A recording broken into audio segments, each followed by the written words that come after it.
সিন্ডিকেটের শাহেনশা কে? এই নিয়ে তৃণমূলে গোষ্ঠী দ্বন্দ্বের রণক্ষেত্র হয়ে উঠল দক্ষিণ চব্বিশ পরগনা সোনারপুর।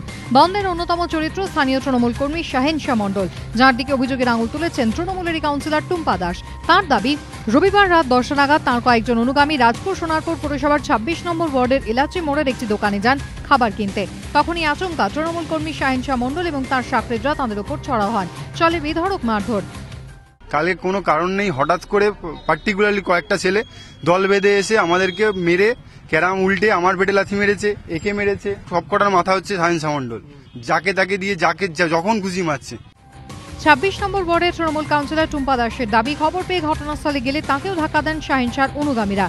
স্থানীয় সূত্রে খবর, টুম্পা এবং শাহেনশার দ্বন্দ্ব দীর্ঘদিনের। পুরো ভোটের সময় টিকিট পাওয়া নিয়েও দুজনের সংঘাত চরমে ওঠে। শেষমেশ প্রার্থী হন টুম্পাই, ভোটে জেতেনও। এখন তিনি অভিযোগ করেছেন এলাকা জুড়ে সিন্ডিকেট রাজ চালাচ্ছেন তৃণমূল কর্মী শাহেনশা। তিনি এর প্রতিবাদ করেছেন বলেই তাঁর উপর রাগ শাহেনশার।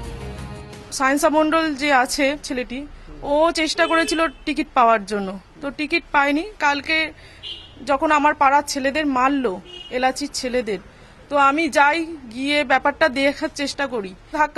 আমাকে ধাক্কা ধাক্কি আমার হাত ফুলে গেছে, এমন ভাবে করেছে ওরা। অভিযোগ অস্বীকার করে তৃণমূল কাউন্সিলরের স্বামীর বিরুদ্ধেই ঘুরিয়ে সিন্ডিকেট চালানোর অভিযোগ তুলেছেন শাহেনশা মণ্ডল। কাউন্সিলর যখন জিতেছিল তখন থেকেই সবাই পাড়া ছেলেরা ব্যবসা করে, সেটা কাউন্সিলর যুক্ত আছে। মাল দেওয়া নেওয়া সেটা কাউন্সিলরের হাজবেন্ড যুক্ত আছে। কাউন্সিলর হাজবেন্ডও ব্যবসা করতে জেনে নেবেন, ওদের কোম্পানি নাম অ্যাসোসিয়েটস। শাহেনশার অনুগামীদের দাবি, রবিবার রাতেও তৃণমূল কাউন্সিলরের অনুগামীরাই প্রথম তাদের লক্ষ্য করে বোমা ছোড়ে।